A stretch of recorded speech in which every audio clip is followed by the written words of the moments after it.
सविस्तर बातम्यांची सुरुवात करूया एका महत्त्वाच्या बातमीनं आणि बातमी आहे खासदार रवींद्र गायकवाड यांच्या संदर्भातली। एअर इंडियाच्या कर्मचाऱ्याला चप्पल न मारणारे शिवसेना खासदार रवींद्र गायकवाड आज लोकसभा अध्यक्षा सुमित्रा महाजन यांची भेट घेण्याची शक्यता आहे आणि त्यासाठी गायकवाड दिल्लीमध्ये आता पोहोचलेले आहेत। एअर इंडियानं पुन्हा एकदा तिकीट रद्द केल्यावर गायकवाडांनी रस्त्याने दिल्लीला ते पोहोचलेत। गायकवाडांच्या विमान प्रवासावर बंदी घालण्यात आलेली आहे आणि त्याविरोधात शिवसेनेच्या खासदारांनी इंडियन एअरलाइन्स विरोधात हक्कभंग दाखल केला। दरम्यान दिल्ली पोलिसांमध्ये गायकवाडांविरोधात गुन्हा दाखल करण्यात आलेला आहे, त्यामुळे आज त्यांनी अटकपूर्व जामिनाची तयारी सुरू केल्याचं सूत्रांचं म्हणणं आहे। दरम्यान रवींद्र गायकवाड यांच्या पाठीशी कायम उभे राहू असं सेनेचे खासदार आनंदराव अडसूळ यांनी स्पष्ट केलेलं आहे।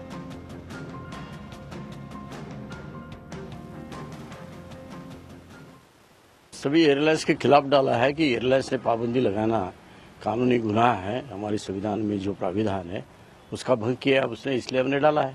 सर, इसका बार-बार ये कहा जा रहा है कि शिवसेना डिफेंड कर रही है उनको, इस मामले में क्या उस पर कहेंगे? अभी क्या छोड़ देना है रास्ते पे? कर रहे डिफेंड, बोलो। और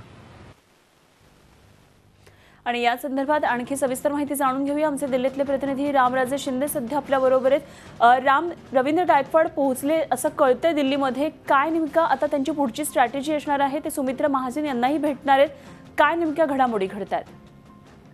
बिलकुल, दिल्लीमध्ये आज सकाळी पोहोचलेले आहेत रवींद्र गायकवाड आणि त्यांनी आता थोड्या वेळापूर्वीच बैठक झालेली आहे सुमित्रा महाजन यांच्याशी आणि सुमित्रा महाजन यांनी 10:30ची वेळ दिली होती। त्यानुसार रवींद्र गायकवाड आणि शिवसेनेचं शिष्टमंडळ सुमित्रा महाजन यांना भेटलेलं आहे।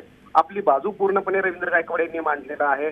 काय घडलं होतं, काय झालं होतं, बिझनेस क्लास तिकीट असताना सुद्धा इकॉनॉमी क्लासमध्ये का बसवण्यात आलं होतं, त्यानंतर जे तक्रार पत्रिका असते, कंप्लेंट बुक असते, ते मागितल्यानंतर अधिकाऱ्यांनी दिलं नाही एअर इंडियाच्या आणि त्यानंतर कशा प्रकारे हुजत घातली याचं सविस्तर वर्णन करून सांगितलेलं आहे।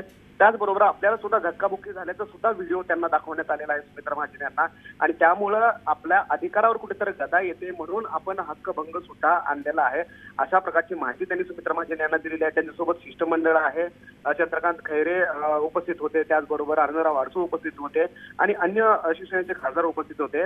मात्र ही संपूर्ण एक बाजू ऐकून घेतलेली आहे सुमित्रा महाजन यांनी आणि त्यानंतर आता गजपती राजू यांना या संपूर्ण सविस्तर माहिती दिली जाणार आहे आणि त्यानंतर सभागृहाच्या बाहेरच तोडगा निघतोय का हे पाहिलं जाईल। त्यामुळे तात्पुरतं काही कालावधी तुम्ही शांत बसा आणि मी निर्णय घेते अशा प्रकारच्या सूचना ज्या आहेत त्या सुमित्रा महाजन यांनी केलेल्या आहे। सभागृहामध्ये हक्कभंग आणून गोंधळ घालण्यापेक्षा जर तडजोड काही होत असेल तर आपण तो मार्ग अवलंबू असं सुद्धा संदेश देण्यात आलेला आहे।